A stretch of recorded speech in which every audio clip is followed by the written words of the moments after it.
Our guest today is Chelsea Handler. the one of a kind, Chelsea Handler. Chelsea Handler. Friend of the show. I've known her for a while. I used to see her out. Been to her house. We had a friend's night over there once. She's very, well, I would say quite wealthy. Yeah, I think that's a safe I would say so. She started, potentially, she started this sort of genre, Chelsea, lately on E. Her with like 5 comedians that are not especially famous at that moment, and they do become famous from the show, and she leads it. So that she's kind of I'm going to call her a trailblazer. Whoa, okay. She's a pistol. She says what's on her mind. She doesn't hold back. Very true. She's a traveling comedian also. She does a lot of things, but she sells out some big venues. And when she goes on the road, I think I saw her at Caesar's Palace years back, and does a good job. Also has a book out. I'll have what she's having. She also has a special out. The feeling. Yeah. Oh, also, I gave her an idea for her next special, a title. We talk about how to name specials. We talk about her dating life. She's pretty easy about answering anything. She is oh so single. Doesn't want to get married, but she does. We will talk about her current boyfriend, who she described as a mountain man who lives in the mountains, and she goes and visits her mountain man. Right. That was an interesting possible boyfriend. I'm not sure how she describes it, but a guy she does hang out with, and this is a world of people hang out with people. Yeah, and this is what you're going to hear us hanging out with Chelsea, and we well, not in that way, but yeah, our overtalk rate was pretty decent, 3.4 per 10 seconds of chatter. Per milliliter. Yeah, we did pretty good on that. And I think you'll enjoy it. Let's get her going.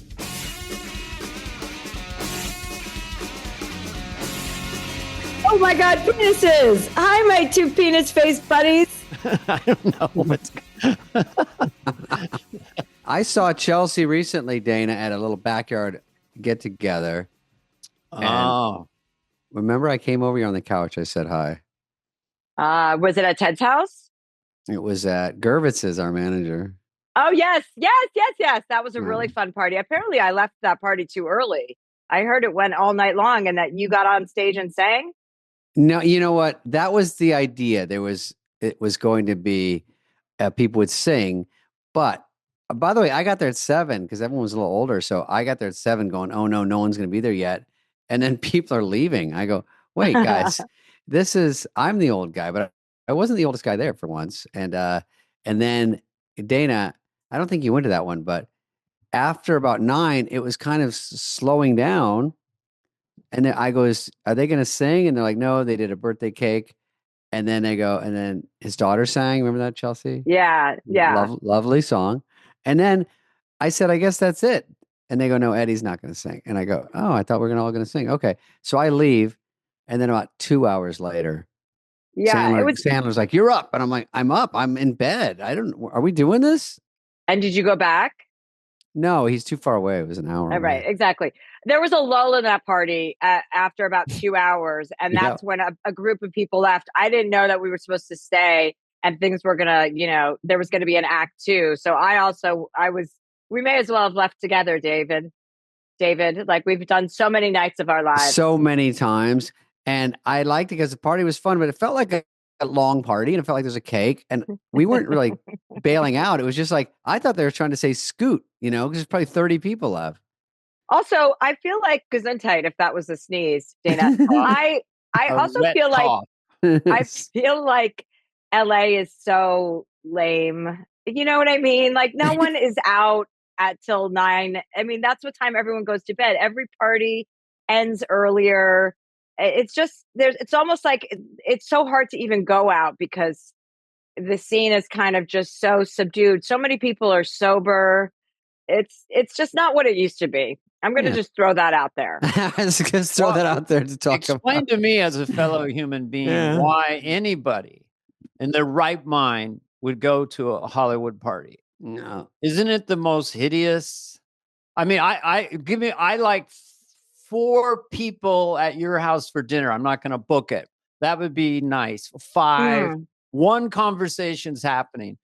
But the small talk derby, what's up with Chelsea? What's going on? Oh yeah, God, I don't know how you guys deal with it. Well, when it's hours of that and you keep walking to the same people all night, you don't know what to say the 8th time you see them. And yeah, and it's also like you have to question why you're at parties. Like, what's your motivation? Yeah. Why are you? Why am I here? Like, am I promoting anything? Like, why am I going to an Oscar party? I'm not nominated for an Oscar. Why am I at the party? Like, I always am like, no, it's you got to show up once in a while to like refresh people's memories. But I find LA to be. I wish I want to have that place in New York. That's going to be my goal. I think that's a little bit. It's too unhealthy. Like I'm becoming almost elderly in this lifestyle. Whenever I'm here, which isn't frequently, I come back home and like last night I was supposed to go over for friends for dinner, which the kind of event you're describing or dinner you're describing, Dana, which is actually sounded really nice. But even getting in my car. And I am in a compromised situation because I just had some surgery. So, it's not fun. I can't drink. I can't really do anything. But I was going to get in my car and go over there. And I was like, I don't think so. I don't think I would rather just sit here and watch mindless television and sleep as much as I can. I think I overheard one of you lesbians saying that you slept for 11 hours last night. I did. Yeah. Wow. Yeah. Wow. Did you masturbate to get yourself to sleep? No, but I woke up and I had completed the task and it was like, what the fuck was I dreaming? Yeah, you can do it in your sleep. Oh, yeah. So who started? What I meant was the movement in the stand-up world with women, females, whatever you prefer. And it seems to me that Joan Rivers made a turn where she really was more incendiary than the 60s Joan. And then there's this continuum of female stand-ups just saying what they want.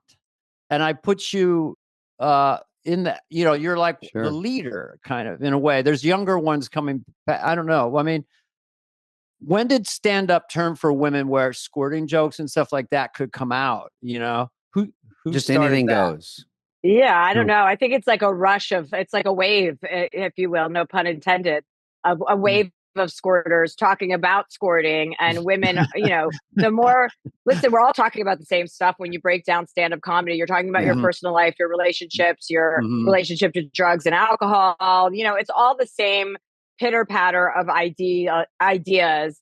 And it's just like, how does your execution vary? So I guess if it's, the more women that are up talking about this, the more accepted it becomes by nature. And there are more female comics than there've ever been. But I don't know when it started. I mean, Joan certainly paved the way for all of us. I can say that. I didn't really realize that until she was dead. Like I was like, no, I paved the way for myself. I had an arrogance about my own success. Like Joan Rivers wasn't somebody I had looked up to. And then, when I did my homework and grew up a little bit, I realized what she went through and like, going to the comedy clubs, like women didn't even get on stage without being like, they would get on stage as characters, like housekeepers or, maids or like, just like Phyllis Diller was kind of a character. Yeah, right. And Joan was like being herself and dressing up and going to these gross comedy clubs. I mean, we all know how gross comedy clubs are. They are. Yeah. That's where all disease begins. And that's where the disease in my shoulder probably began. And it's just presenting now. But yeah, she was a trailblazer, of course, which is an annoying word for some reason. I find that annoying. I don't like when people call me a trailblazer either, because I'm not out there with, blazing trails. But I think that it's just good to see women succeed. It's good to see women being taken seriously. And it's like the idea that women aren't funny is just so dumb. And I know both of you know that. But like, for so many men out there who really think that comedy is just a men's game. It's been so insulting for so long that you just kind of turn off that noise. Like, when I was doing, for instance, my first talk show, Chelsea Lately, I didn't pay attention to any of that because I didn't go home at night thinking, what was it like to be the only woman in late night? Those were just comparisons that everybody else made. And I feel like if you spend too much time thinking about that aspect of it, it's taking away from your creative outlet anyway. You know what I mean? You should be creating, you should be doing your thing and not looking around to see what your competition is doing. Because I certainly didn't look at David Letterman and think I was in competition with him. You know what I mean? I wasn't. I was on the E Network, Right. So that's what I think I have to say about But that. making a buzz on the E network, even though he's on network, but you're helping E get wider and more looked at, which is interesting. Also, when I go to the Comedy Store, you don't even blink. Every other comic is a female. I mean, everywhere you go, it's not even like, oh, you're not one of the comedians. You Oh know how it yeah, used right, to be. You'd be like, wait, there's a female comic on the show tonight. It would be like Rita Rudner or something Paula Poundstone. But right. now there's so many. So it's great. I mean, listen, it's all if you got some game. And they don't mention there's also bad male comedians. So it's not like all Yeah, the lots of them, lots of guy them. ones are good and the females are bad. It's like, if you're good, you're good. And so you see a nice mix. I've seen some on Instagram that are funny, just pop in my feed. So When I was growing up, yeah, it was like the female comedian was referred to as they wouldn't say David Letterman, the guy. And that yeah, was more prevalent. This woman comedian and woman. I see less of that more than yeah. just comedian. And one thing's kind of cool about you is you produced a show for Whitney, right? I mean, you do a lot of producing of things and for other people. Yeah, So, I did at that time. Well, mhm. yeah. Whitney's show didn't really last too long, but we tried. And then we produced a show for Ross Matthews. He wasn't really a production powerhouse Yeah. at the time I was there. So it was really hard to get. We did After Lately. David, you were on that show with us, which Mhm. was like a satire of Chelsea Lately, where I was Mhm. just like a really exaggerated version of, That the was funny. the cunt that I am. But we did so much like where was I going with this? We did so You're much. producing Whitney. Oh yeah, it was Mhm. really hard to get anything done at E with them being behind anything. Like they were just trying to Mhm. assuage me because we had a hit show. So they'd be like, "Oh, you want to produce this? Great, go ahead." And then they'd be like, "Oh, it's not getting the numbers or whatever." But it was hard to get anything going on E. I mean, the Kardashians in my show were like, and I don't know, Saving Sunset or whatever it's selling Sunset. Saving Sunset I is a think that was different. later. That's a You were different one. you paved the way for shitty flip Yes, shows yeah. He really took a hit after I left for and the sure. Kardashians left. Like, and actually, I know this is probably coming out later, but I'm about to host the Critics' Choice Awards, which brings me back to Eve this next Friday night, Oh, which is a oh, full circle. I'm going back to my birthplace. I love that show. When I first saw that show with you and the comedian stuff, it was one of the first like lo-fi shows because cable was still coming up and stuff. And so it there are shows that do that now, but usually it was the band and the bump, so it was very cool how lo-fi it was and yeah. Thank casual. you. Really stood Yeah, it out. If was very casual. if you're And just it made it funny, you don't funny. need much. You need a camera, and then people are like, oh, you don't need all this other noise because some of those shows there's only just this much comedy and there's little pieces, but those are harder what you're doing because it's just like turn the cameras on, let's just talk, and we'll find things to talk about, and it just blew up, and that's why I agree. When you left, it was a big hit on there.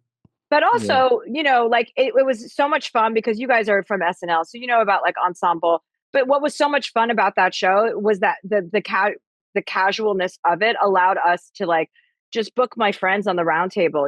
So many comics that I didn't even know that I discovered on my own show whose careers have blown up, like Fortune Feimster or Oh Joe yeah. Coy, like Kevin Hart used to be on the round table, like all these people. So Mhm. that and it was so unique in the fact that like at the time anyway, because everyone's ripped off that show now too. I mean, David, you've even ripped it off, but like Hmm. and I don't believe ideas can be ripped off, so I don't care anyway. But like putting comics together when Mhm. you become a comedian essentially to stand on a stage with a microphone alone, like it's the Hmm. most probably narcissistic you can be. And so to have comics, to have four comedians on a round table at Mhm. the same time sharing space and actually having to listen to each other and riff off of each other was a joy, and Hmm. Right. also kind of unexpected because you don't see comedians interacting that much. No, Carson would in the early days, he'd have people stay out there. So you might see Bob Hope and Don Rickles get in a fight or something, but that went away and it was one guest, one out, and then highly, highly organized with an outline of what you're supposed to get to in the commercial breaks. And so since, Your thing was, I hate this. One of my least favorite words was just authentic. That when the comedians were riffing, you knew it was happening real time. There wasn't a rehearsal. It's not a Right, setup. right. It's Ugh. just ping pong, which made it really pop. So I see why it went on. It was Well, 7 years. you can also do, when I was doing David lately, which was not a ripoff. When I was doing No, can't get copyright lately. Davey lately, they the part of the fun, the hosting is kind of hard, but if you're dishing off, you're not doing all the lifting anymore. So you give someone a subject, and now Mhm. you're just tagging what they say on their jokes, and then someone else jumps in. Now you're like, oh shit, these, if you get good people in there that can just bullshit like that, and then people just like to see like they're at dinner and just you're just bullshitting basically.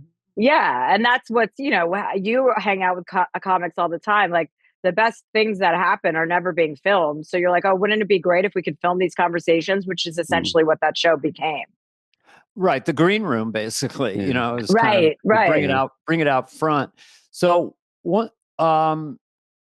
Well, I guess we should mention You before have a we get going special. away is you have a book, right, coming out, I have a or book. A book is called I'll Have What She's Having. That comes out February 25th on my 50th birthday. And Holy then my shit. special is called The Feeling, and that comes out on Netflix on March 25th, which is a month after my birthday. So I don't know okay, when this airs, but you can just piece it Sarah's together in three however you'd like. years. we'll do it. Perfect. All Perfect. right, well, Yeah, so the feeling is Netflix. So which, because I remember I came to see, is it possible I came to see you at Caesar's Palace once years and years and years ago? Did you ever play Caesar's? Maybe. Yeah, I do. Yes, I used to play Caesar's Palace. Now I do a residency at Vegas where I perform Yes. once a month, which is how much time I'm willing to spend at Vegas. I perform once a month at the Cosmopolitan at the Chelsea Theater. So I perform inside myself. But I was at Caesar's many years ago. Years And and yes. years. Because I think it was Hmm. during maybe your show, and I think Brad Wallach, those guys were there. I think. Uh, how many specials have you done? Which one yeah. is this? I don't know, actually. Five? Four or five. Four or five. Probably Okay, so five. how did this one feel? Because I think it's very hard. I did a couple, they sucked because I just I when you know you have one, there was a technical issue and you have one shot, and you've kind of Oh, worked on this stuff in little clubs, and now you're in a barn with 1,400 seats and three Mm. balconies. So how did this one feel? Like your experience of the other ones, what you want to land is like a feeling Mm. basically of how you're authentically your best self on stage, right? Not shooting a special in a well, sense. no, I think you do treat it like you're shooting a special, but you're supposed to not, you're supposed to shoot two in a row. Yeah. Mhm. Dana, sorry, David. I, I I almost would called need you a Dave nap. Buff, I'm too weak and old to do two in a but well, I row. mean, I guess so, because that's how you don't screw it up. If you don't get what you Mhm, want in the first set, then you know to get it in the second Yeah. set. So, somebody mhm. should have definitely told you that. Mm. No, But it's all Or you right. can do two I shows in 2 nights, more expensive, but you can do. yes, right, of course, you can well, do okay. that. Then topic wise or material wise, is there something that is a little surprising for your fans? This is just me asking off the top of my head. Like, are you stretching the envelope further in terms of honesty because it's sort of your brand of like, Oh, I'm always honest. I'm yeah, always, but are you I've even that's Yeah. more honest? well, yeah. I mean, these are some personal stories. I have a really great Andrew Cuomo story in this special, a personal Andrew Cuomo story, because Oh. I was trying to get penetrated by him during the I pandemic. I was, remember that trending yes, that you were going to try to yes, fuck Andrew I remember I I was hoping that was. was going to be a live stream. I know. I wanted it to also live stream it, and I wanted to do it for my country because he just felt so like we had leadership at a time where we were so dehydrated for it. But I have a really good story in there about that. I have a great George W. Bush story going to Kenny Bunkport compound, like on 40 milligrams of THC, and having to interact with the president on a pickleball court, the former president. right. So there's a lot of sharing. The Mhm. feeling is actually a reference to something I did as a child, to like at the jungle gym at school, to get a certain feeling around my Pikachu area that a lot of Mhm. 9-year-old girls did. And so that's a reference to that. Mhm. I take you from my youth into my adulthood and kind of telegraph the fact Mhm. that I've always been this way. But yes, the special felt great. I'm at a point where I've done this for so long. I'm very capable and confident in what I'm doing. I don't have I'm not worried, Mhm. about it. I'm like, you get to a certain point, I think, in your career, as I hopefully the two of you can also attest. You know what you're still here because you got yourself this far. So like, you know what you're doing. You don't have to be in your head about it anymore. At a certain point, you realize that's just such a wasted energy, and that you're successful because of you. So just keep doing you.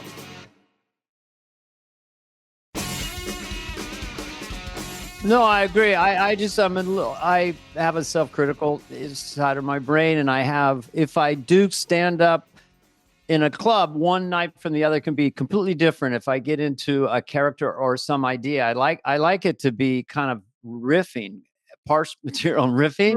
Right. But very hard with like 19 cameras. I don't know why they need that many.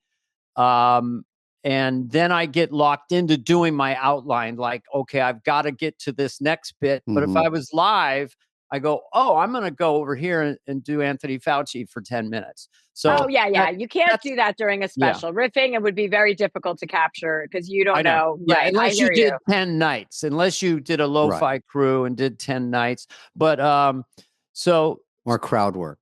That's tougher on a special. Well, one thing I was just curious at your take on this, hot take, that this era of Netflix special and comedians playing stadiums and arenas and multiple nights at Madison Square Garden. I don't know exactly when it started, but it's a phenomena. And I don't know if one of our great female comics, sorry to put it in that box, has made that leap to arenas or Madison Square Garden, or has someone done that? Amy. Well, I played Madison Square Garden, but not the. I think I did the theater at Madison Square Garden. I've definitely done Radio City for multiple nights. Amy Schumer played Madison Garden, I believe. There's 20,000, 18,000. Yeah. That's a big one. Yeah. I mean, that's going to happen. I mean, Amy did arenas. I did an arena tour, at some point in my career. I don't do arenas now. I do like usually 3,000 to 4,000 seaters, but like, I mean, I think it's going to happen. There's so many people coming up. Taylor Tomlinson, she sells tons of tickets. Otsko. I mean, there's a ton. So yeah, I think it's also a choice. Some comics don't want to move to that level. Yeah. Like there's a level of intimacy. I remember dating Joe Coy, and Joe Coy does arenas. Yeah. And I would go and do guest sets at his shows, and I'd be like, this is too many people. Like, how can you, I have so many facial expressions and like subtleties. How can that be captured in such a big stadium or arena? And I remember getting off stage being like, easily. So like, you kind of have this attitude like, oh, I got to keep it intimate. But then when you're exposed to that kind of audience, you're like, whoa, this is fucking awesome. If they lock in, it's okay. Yeah, you need screens. I would say. There's always large screens. Okay, that works. Yeah, a lot of my jokes are very small. They're not even jokes. Actually, it's not funny. None of my stuff is funny, and so it's harder to play any room. That is difficult for you, David, as a comedian, to not have funny material and or be funny yourself. It's a deficit. You do so well with all that. Those problems of not being funny and not having funny material. Sometimes I do, actually not on my own, but when I play the bigger rooms with Adam or something, same thing. It's harder because you see guys like in the hallways where it's like at a concert where you see there's guys selling beer over here. There's always someone talking. There's always people drifting off. Not everyone's ever focused at once. But if they're locked into you, like if it's your crowd, I always say Nate Bargatze, his crowd, he plays big places. And they're just waiting for like throwaway jokes, setup jokes. They're laughing at setups and they're just like so intently listening. I go, that's the dream. Just get people like waiting for every fucking thing you say instead of the big swings. You're like, yabba dabba doo. You got to really sometimes to get everybody at once. You go bigger. I don't know. Yeah. No, I don't think you do now, David. I don't think you do. I don't even know what's going on right now. So what? You're a busy human being, entrepreneur. I like the word entrepreneur, even though I have no business. No business. We have a correction. I have 5 books now. You have this new book. Books do really well. Why should people go buy this book? I'll do a Larry King. Great question. You know what? If you're into me and you're into my stories and you're into my humor, go buy the book. If you're not, skip it. Like, this is my 7th book. And my 5th or 4th stand-up special to be determined. We still haven't figured that out. And I don't know. I like to be I like to hustle. You know what I mean? I like to do my own thing, and I don't really like direction from people. Yeah. So as long as You are an entrepreneur. You're in charge of your career. yes, as You're long as not someone for hire. You do the hiring. right. Like I don't like to be. I have been hired for jobs, but historically, I work best when I'm my own boss. So I do my podcast, I do my Mm-hmm. specials, I do my Mm-hmm. books, I do my TV stuff. But I try not to have a long-term position where anyone is giving me notes on anything. I would say the only time I've really not enjoyed show business is when I was working with people with different sensibilities and they had power over me. Yeah. That's the worst feeling. Yes. They're offering, oh, I just want some advice for a sec. Yeah. Like they're asking me, can I write a book? Just you don't have to answer this in long form, but what's your advice? Someone writing a book. I mean, did you talk into a tape recorder? Did you have a writer's assistant? Do you just start throwing stuff at the wall, or how do you do it? Didn't you have a book, Dana? I think Do I I? have your book. He Don't has you? none, I don't think. No, I didn't. I don't. Oh, maybe I'm thinking of your book, David. You have My a book book. would be too dark. I mean, no one would believe it is the problem, But, because I don't have that image. But well, anyway. I think it's pretty. I mean, listen, I think as long as you're honest, for me, I just think honesty is a commodity. There's a lack Mm-hmm. of it. People are a little bit scared of honesty and like conflict and Mm-hmm. uncomfortable things. So I like to like kind of go ahead, like head Mm-hmm. first into that stuff. And I know. that works for me. And it's like, whatever your point of view is, I think anyone can write a fucking book, especially like in our industry, and everybody does. So Yeah. that should be Mm-hmm. your first, barometer that you can do it. And your stories, the reason why they're yours is because they're not believable. Like everyone's stories you could say that about. So Pretty I much. would Yeah. say I don't use a writer's assistant. When I write my books, I do it all by myself and I just start writing. I sit Do you down at a type it out? computer. Yeah, I type everything on a Holy computer.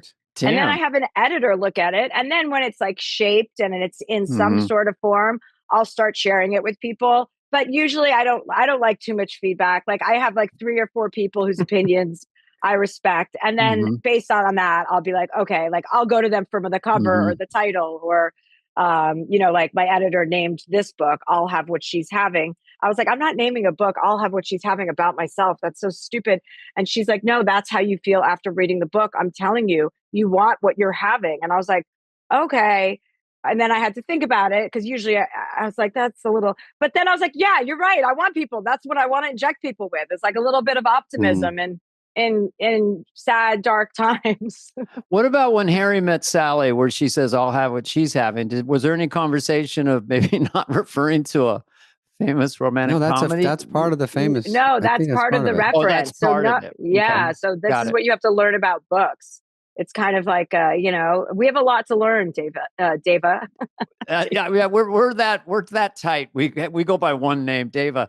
But thank you. The only thing I'd be interested in for you is like you're very honest, Mm-hmm. but then you'll get to a chapter or a point or a story where you're gonna hurt somebody maybe, and you like them or you don't like them. How do you navigate that, or feelings. you just do you just navigate that a little bit? It's a judgment call. Should I bury this person at the party where they were drunk or keep it in? Stuff like that.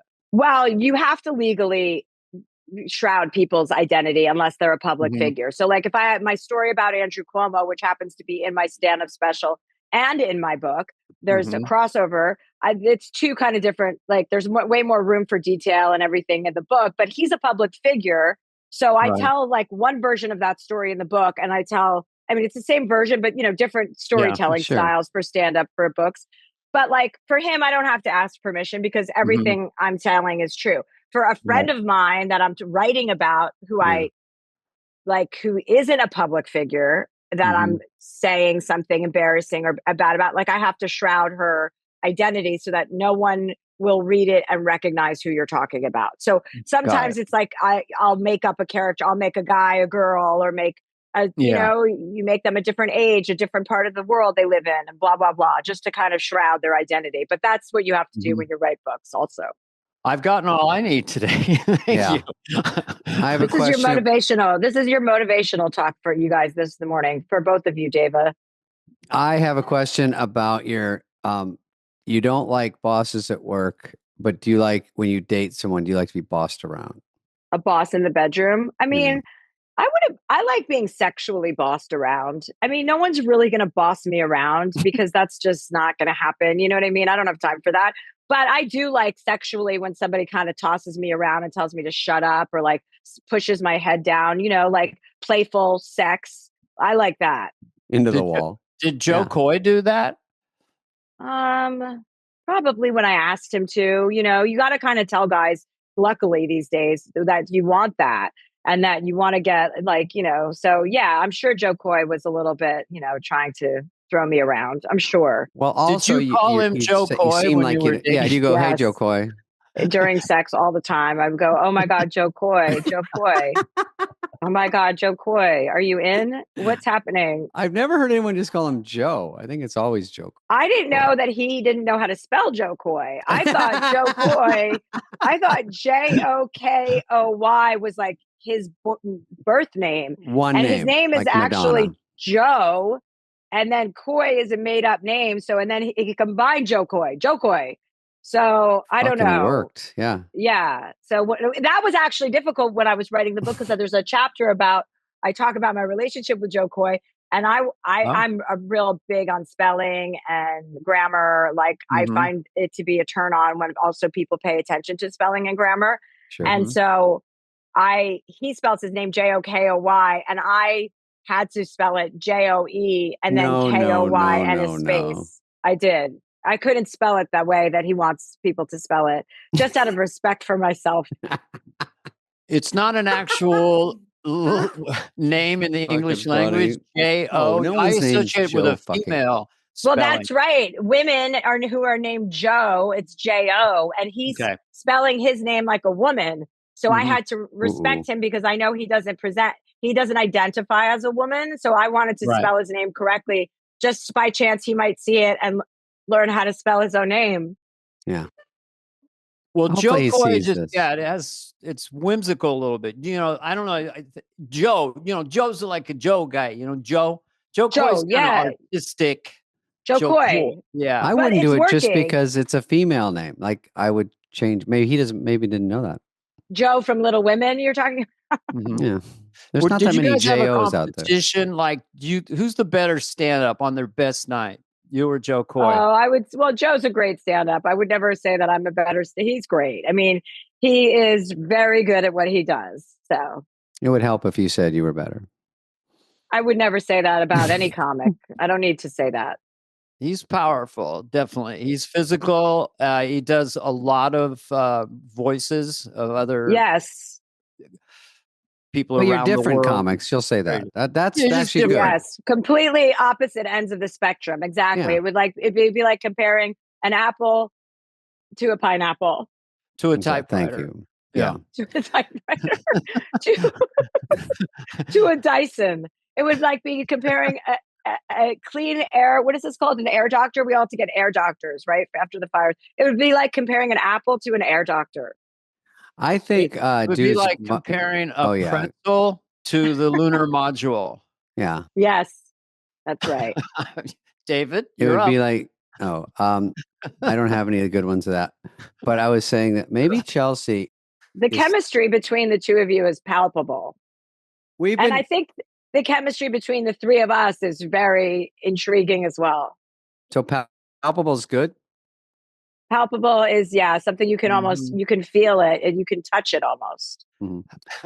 When you date a guy, do you feel like you're a little intimidating or guys scared to ask you out? You think? Yeah, I think men are very disturbed by me. Yes, I think that they find, is not what I said. I think they find me off-putting, and some men really love me, and that's nice. But I think as men in general, straight guys above a certain age are a little bit put off by me. I'm not trying to be intimidating or to turn people off. I just have that essence about myself. Well, and it doesn't seem like you're out trying to turn them on either. You're not like thirstily going after guys. You're just When's doing the last time you had sex? Just a few weeks ago. I have a mountain lover. I have a mountain man that I have sex with in my mountain house in Whistler, Canada, where I ski. So right now I'm in LA, and usually in the wintertime I have sex with a mountain man. And does the mountain man have a big burly beard and really husky? What is it? A lot of How is pubes. he? What are you getting at? Yeah. He has a beard. It's not burly like what you're envisioning, but he has a beard. Yeah. He definitely looks like he's from the mountain. You know what I mean? Is it Bert Kreischer? Yeah. It is not Bert Kreischer. No. He has never been on top of me, inside of me. I don't think he's been on top of anyone except for his own wife. So that's probably for the best. That's sweet. Yeah. That is, we're going to spin that sweet. Well, you have a mountain man in a cabin. You've got a best-selling book about to happen. Dial it in. You got a special. I mean, what don't you have right now? A baby. I don't have a baby, thank God. So there's that, Okay. I think about all the things that I don't have that I'm grateful that I don't have, like a husband. I never wanted to be married. I just find that idea. I can't believe you've never gotten married, David. Did you get married one time? I don't think so. Good for you, like, for making that decision. Dana, what about you? Have you been married? It's hard to make that decision, to be honest. I was just weird. Born to be married. I've been married for 42 years. Oh, wow. Congrats on that. That's nice. I guess so. That's why Dana and I have all this sexual tension between us. I just had a really weird childhood, and I just I would get the walls would close in on me over time if I was just alone too much, So right. If when you've had a great boyfriend and you're not married to him, and you're watching TV and you're having fun and you have your separate career in life, that's fun, right? Because you get to share stuff. It's fun, right? You don't have to get married, though. Marriage is no. Yeah. No, I'm with David. I mean, David and I probably have some similar dating habits. I like just to have an open field. And even if I am dating someone, it's very clear, like, this is not, this is nice and everything, but there's not going to be any sort of long-term commitment made ever. And that's not the way I roll. I don't think I've ever had that conversation. That's great. I mean, it's harder for guys to have that conversation. Like Bill Maher guys that look like me. Bill Maher always says to me, everyone wants me to get married. I go, no one wants you to get married. You don't have to get cares. We don't.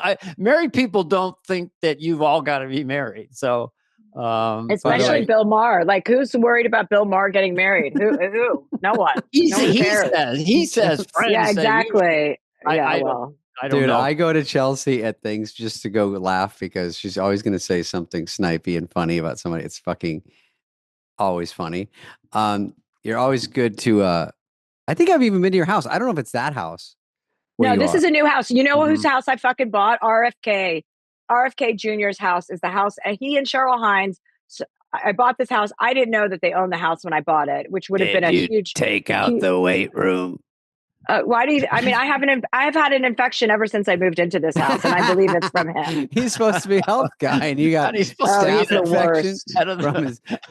Look at this. Look at this bruise. It's from my IV. I have to have a daily intravenous. Yeah, like I thought that was from a rough up session with Mountain Man. With Joe Coy. I'm on with Joe Coy right now. Yeah. Are you? Congratulations. Me too.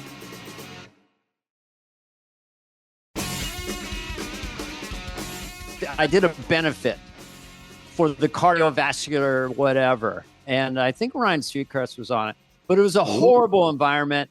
And I went out there and it was pulling a tractor and I bombed and I came outside and I think you might have been smoking a cigarette. I don't even know if you smoke, but you seem like incredibly cool and confident. And you sort of went, how many of these do you do? Like, you basically, in my mind, you were saying to me, why would you do this? And I had the disease to please and say yes. And so that's how I remember you. And I thought you were very cool. Oh, well, that's cute. Yeah, I'm just cute. Yeah, Chelsea. Part of her attraction is she's obviously very pretty, but she's very like kind of a tough chick that everyone feels like they have to win over because she's not easily we're referring to you now, Chelsea. Yeah, she doesn't suffer. I thought she hung fools. Up. She doesn't suffer fools. I would not say. You got to throw something at her that's decent because she's going to see. But there's a hurt little girl in there somewhere and a vulnerable person behind that Dennis that's Miller what I'm looking exterior. There's a gooey, sentimental, cries. A real softy. I think everyone has. By the way, I like that she's texting during this. Anyway, we're giving all these compliments, and you're like, I'm just texting. I'm texting the police. You're going. Can we wrap this up? So okay, I have two Sting questions. is going to be on the podcast. Okay, I have to say, here's two names for your next specials. Ready? Okay. One is More Honester. That's not bad. Oh, that's not bad. I like that actually. More Okay. honester. That's I've got cute. Because you're always honest, but you have another special. You're like, I've all right, got one. okay. I've got the balls. Okay. Okay. I'm And here's just one making this more. So up. those are two suggestions, Yeah, and here's one of one them I more. like. I don't have a baby, thank God. That's right. It's not a Okay. bad one because people are like, oh, I want to hear what that shit's all about. You can I never. feel like, yeah, I feel like I've said that so many times that I like more honester though. That's a Okay. good one. I'm actually going to put that in my notes section, David. 2 words. Yeah. Mm-hmm. It's quick. Okay. 2 words, 3 syllables. Mine was intentionally. That's the key I to was comedy. going for the worst title ever. So his is actually good. I was thinking of, how about just Chelsea with an exclamation point? How about? She's already done that. Oh, she's already Yeah, done that. I've done it. Fuck. Everything is named Everything. She spun eponymously. that name. I've so used that many name ways. up. I need a new fucking name. You know what's funny? Whitney and Chelsea, like, there's a lot of the female comics, you know them by one name.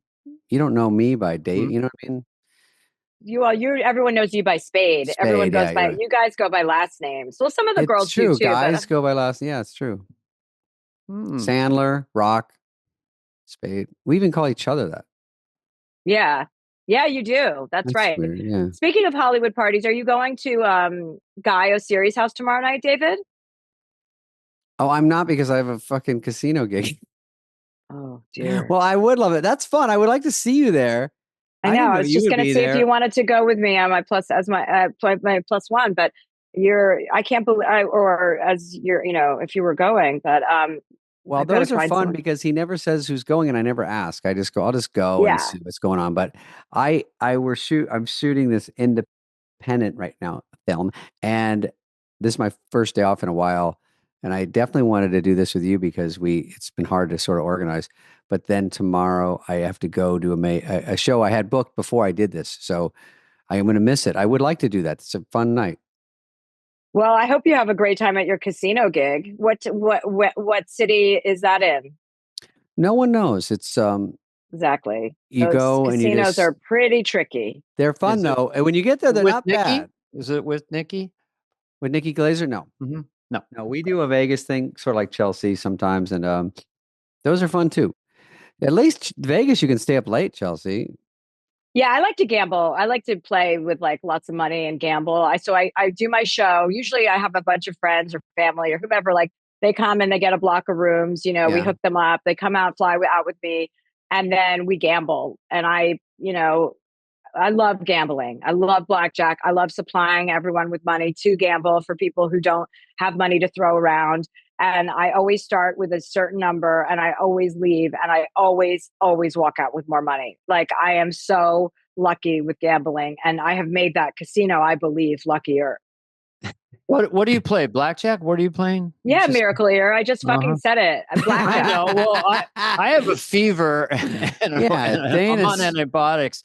I'm also on antibiotics with a fever. Just FYI. Okay. So stop your complaining. I apologize. So I'm perfectly you're on healthy. antibiotics? Yeah, intravenous. Look at this, you guys. I have a PICC line in my Holy arm. shit. I have like a massive infection. Fucking Amy Winehouse. I know. It's embarrassing. I'm like falling Jesus. apart at the seams. But I mean, I'll be okay. Just like you'll be okay, Dana Carvey. Once you get Carvey, the whole name. Listen, Ms. Hey, Handler. I have a question. Will be okay, Ms. Handler. Dana's the toughest one. Chelsea Manhandler. That's the special. That's what George Bush called me when we met at his Kenny Bunk board. He kept calling me Ms. Handler, like to really enunciate to represent my like loose lifestyle. Ms. Handler, like this unmarried Hillian. He likes to laugh. Harlot guy, W. Harlot, yeah. He makes Jezebel laugh. Yeah, well, you would know, Dana. I mean, you played him for so many years. That's your guy. You mean Bush Senior? Oh, right. Didn't you play him too? No, I'm talking about Bush Jr. I played Junior just in my stand-up, but Will Ferrell did him on SNL. Yeah. But I played him. Everybody does W. He's a funny character.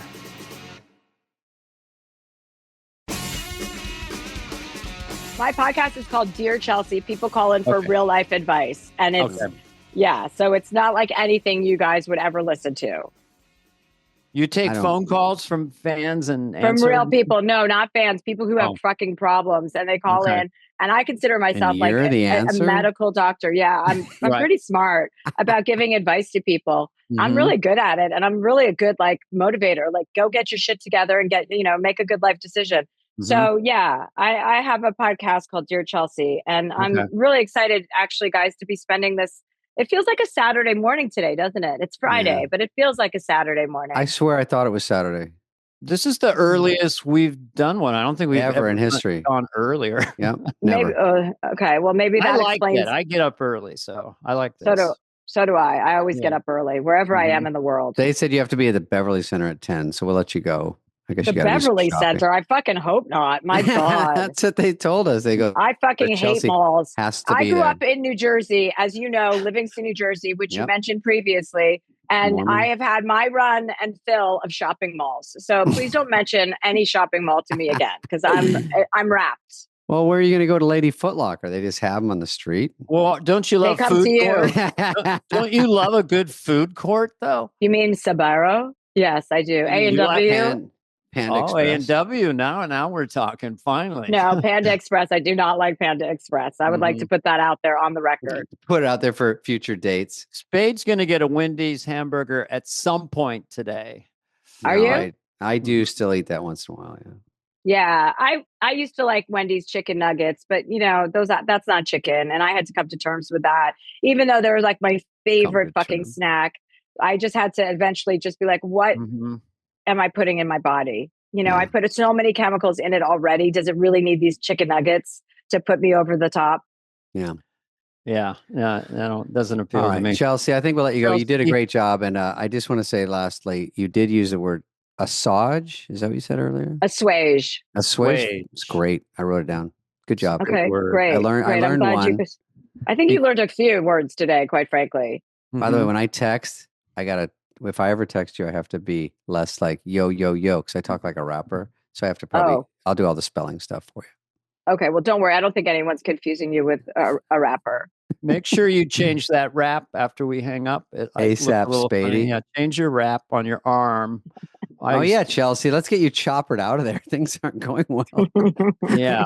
It's been like this, you guys. This is my life for the next week. So it's okay. Right. Don't worry. Well, you were perfectly charming on here. Thank you for doing it. Thank you. Nice hanging out. And I don't know who said this to me, but we'll see you around campus. We'll see you around campus. Okay, great. Goodbye, Dana, David, and Dava. Chelsea. Bye, sweetheart. Goodbye. This has been a presentation of Audacy. Please follow, subscribe, leave a like, a review, all this stuff. Smash that button, whatever it is, wherever you get your podcasts. Fly on the Wall is executive produced by Dana Carvey and David Spade, Jenna Weiss-Berman of Audacy, and Heather Santoro. The show's lead producer is Greg Holtzman.